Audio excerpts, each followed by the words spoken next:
ببینی این اولین حمله شیطان بود بالای آدم علیه السلام که فحاشی را رواج کنه، لباس از آدم علیه السلام بکشه که بی لباس شوه، عریان شوه. امروز هم همین شیطان ها، همین لشکر شیطان که دنیای غرب است کفر است، اولین حملش سری اسلام و سری ممالک اسلامی بالای چی است؟ بالای فحاشی و عریانیشان است.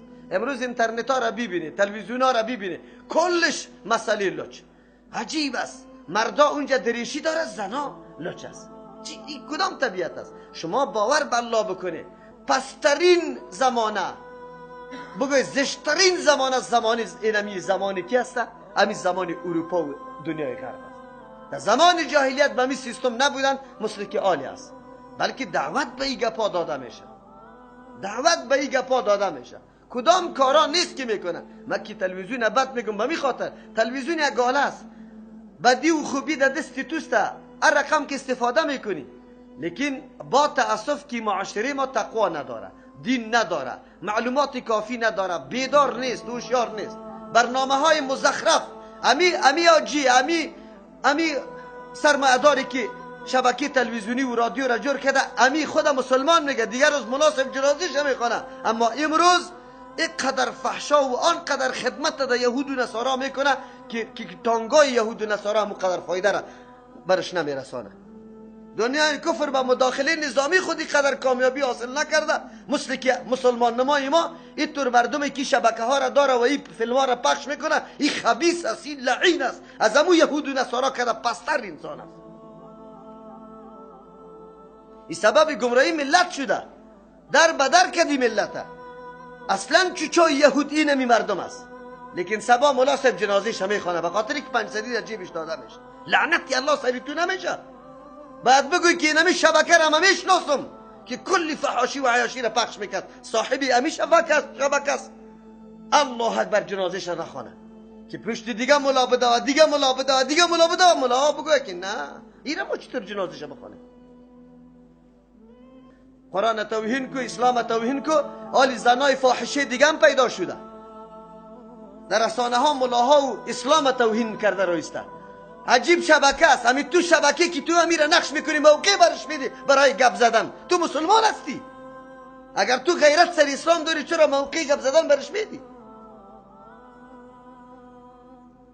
شما ببینید خدا باز مجاهد میگیره مو شبکه ها، مجاهد معرفی میکنه، با زنان فاحشه موقع میده که توهین اسلام و توهین علما را بکنه.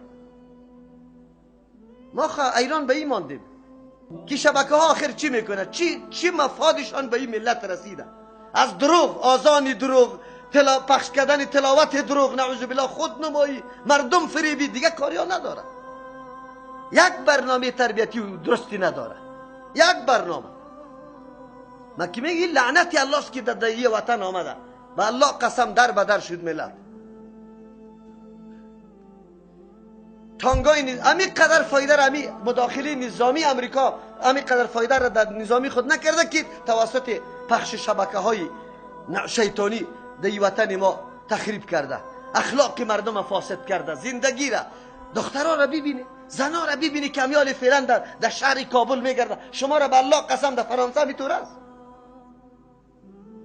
خدا مسلمان هم معرفی میکنه، بسیار سخت است. قرآن کریم این داستان آدم علیه السلام به انسان درس میده. آدم علیه السلام برگ درخت میکنه سر عورت خود میمونه. امروز دنیای کافر لچ کدام عمل قطی سگرز نعوذ بالله ازدواج میکنه، امیرم در تلویزیون و در اینترنت نشر میکنه. این کدام انسانیت است؟ یا باز بر ما پیام میاره دموکراسی گفته. به الله قسم کدام کسی که از دموکراسی دفاع میکنه از ذکر لعین انسان دیگه کس نیست. لعین انسان. کدام زندگی دنیای غرب است؟ نه شرافت انسانی است، نه عزت انسانی است، نه غیرت انسان. هیچ انسانیت دیش وجود نداره. زندگی حیوانی است. حیوان نیست. حیوانا یک نعوذ بالله یک نرشتری مادش بالا میشه لق لق برش سی میکنه. به الله قسم حیوانام غیرت داره، پنهان همی کار انجام میده، لیکن این خبیثا این بیدینا در سطح جهان و نه در اینترنت پخش میکنه.